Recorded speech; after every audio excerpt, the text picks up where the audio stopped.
I watched this interview with Wizard Liz last night, and these are all the things that I wanted to point out from this interview. Speed it up if you need to, it's gonna be a long video. Prior to this year, I had no idea who Wizard Liz was. My friend Mel put me onto her.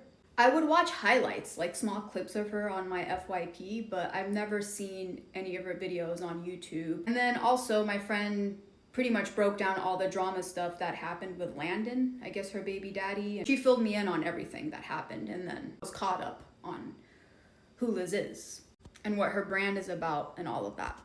I had no idea who Ab was, AB Talks. This was my first impression of his podcast, and I was impressed by all the questions he was having, the way he was going back and forth with her, and he actually listened and had something to say as opposed to deflecting from what she was saying, because a lot of people bash Wizard Liz online, mainly men. They don't really actually pay attention to what she's saying. It's just they bash her. And so it was very refreshing to see a guy not be misogynistic for once. So I thought it was a great interview.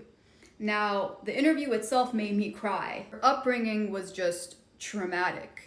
There's certain things I'm not even gonna mention on here because of censorship and I can't get too deep into it, but I'm going to point out a few things that caught my attention that I kind of wanted to talk about on here. Liz comes from a low-income immigrant background, and just right off the bat, I relate to that so much because I have a similar background to her. However, what she experienced from her dad as a child, I can't relate with at all because I'm blessed enough to have a great father in my life. But when she kind of talked about what he did to her, her siblings, her eldest brother who suffers from a disability, also what he did to her sister, it's really heartbreaking. And it actually makes a lot more sense as to why she's so harsh when it comes to men on her YouTube channel, because the way she grew up is insane. So that adds to context as to her character, how she became what she is today. I think it's justified, honestly. At some point in the interview, she also pointed out that people claim that they want authenticity, but in reality, they really don't want authenticity. And I'm paraphrasing here, but when things get tough and then it's like an outcome that an audience doesn't like or someone doesn't like, then that's when authenticity is off the table in terms of an audience looking into a creator. And that smacked. For me, that smacked because it's true. Like, people claim like, yeah, we want someone who's real, but when the real time rolls in, nobody wants it. I found that to be an interesting observation. Another thing she pointed out that I really liked is how people make their sexuality or their religion or even their ethnicity their entire personality. And for her, it's kind of weird because if you take all of that away, who is the person behind all that? And I kind of liked that in a way. I related to that. Now, I'm proud of where I come from. I like my culture personally. I speak for myself. But also, I try my hardest to not make it my entire personality either. And again, I speak for myself, but it's just like, sometimes I look at people like that too. I'm like, well, that's cool and that's interesting and that is a part of your story, but who are you? Like, that only answers a part of the question.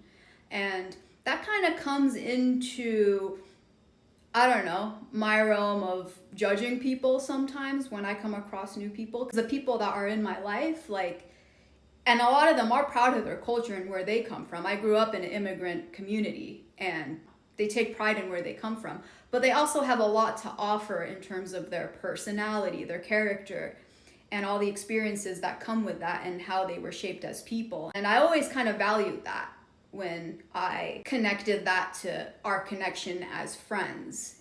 She also brought up Marina Abram. How do you pronounce her last name? I don't know. I know I'm butchering that, but we all know who she is. She's connected to the spirit cooking. She was also in the E-Files. I feel a certain way about her, not because she's witchy, but because of the elitists that she's connected to. But that's for another story and another time. I'm not gonna get into that part.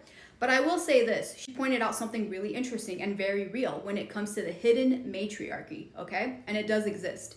Again, I'm paraphrasing here, but sometimes men are the way that they are because they are shaped by their parents and a lot of the times their mother. And she also talked about her father and how he would justify, her because that's what his mom did to him.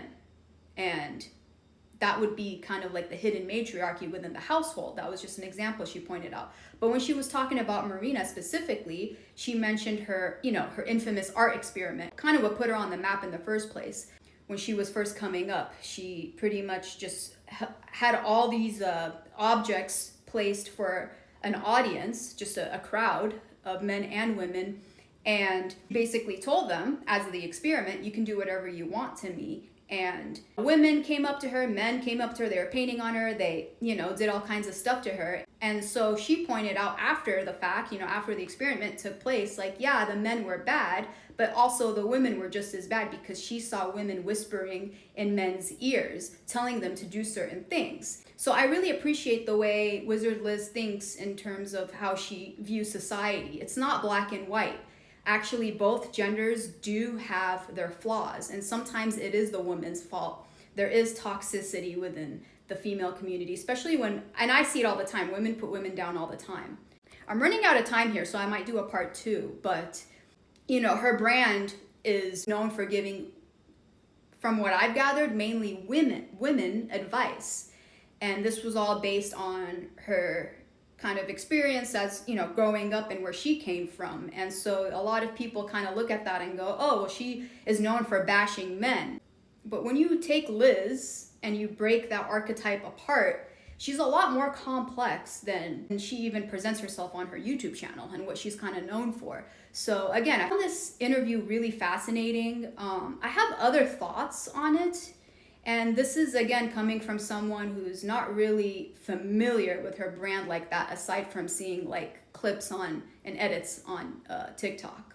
I might do a part 2. I don't know. It was a long interview. It was like 3 hours long. So this is part 2 to the Wizard Liz interview on App Talks. If you haven't seen part 1 yet, go ahead and watch that. One thing I like about Liz is that she didn't just grow up as a Nepo kid or was just handed wealth in life. She was actually a pretty hard worker. She would get up like at 6 and go to school. She'd be there until like 5 o'clock. And then when she'd get out of school, she would change her clothes and then go to work. And then she'd get home by like, I think 1 or something like that. And so she was a really hard worker before all this. And I think when you work hard in life, like it really does help develop character over time. So she definitely is a workaholic, and she mentioned that she was a few times throughout this interview. And she was also abused by her dad because she'd go to school and then go to work. She would take the beating. She also shared a story on how one day she blacked out in the car when her dad approached her in her car and was yelling at her because she got home late from work. And she was like at that point ready to just drive her and her dad right into a tree. She was like speeding. Again, I recommend you watch the interview because she explains it a lot better than I can. She talks a lot about money in this interview as well, and her relationship to money, and how she has a good relationship with it, and money loves her. And she also talked a bit about her spirituality and manifestation and how she doesn't view that as a woo thing. All that really is a manipulation of energy, and I actually agree with all that, like that type of stuff. Another thing she mentioned is that every relationship has like some form of transaction to it. So every relationship, friendship, connection to someone is transactional. I think she meant that within like a spiritual sense, like someone gets something out of a friendship, for example. Like when I'm down, this person can make me feel good. They can make me laugh. Or, a mentor to someone who's looking up to them to gain some knowledge out of them or whatever. Like every single friendship or relationship on this planet is transactional in some way or another. I also want to point out something that the host said.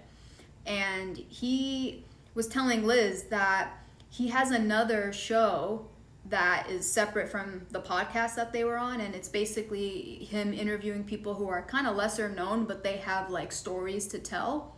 One day, he was interviewing this woman who shared a story of how she was, I can't say the word on here, sexually harassed at the age of 9. And he was like shocked by all the comments that that episode received, because he noticed that a lot of the comments on that episode were people attacking her. And so he was telling Liz, like, this woman suffered this at 9 years old and you're attacking her? Like, I didn't understand that, which is another reason why I really liked this interviewer and why I recommend you all watch it within its full context.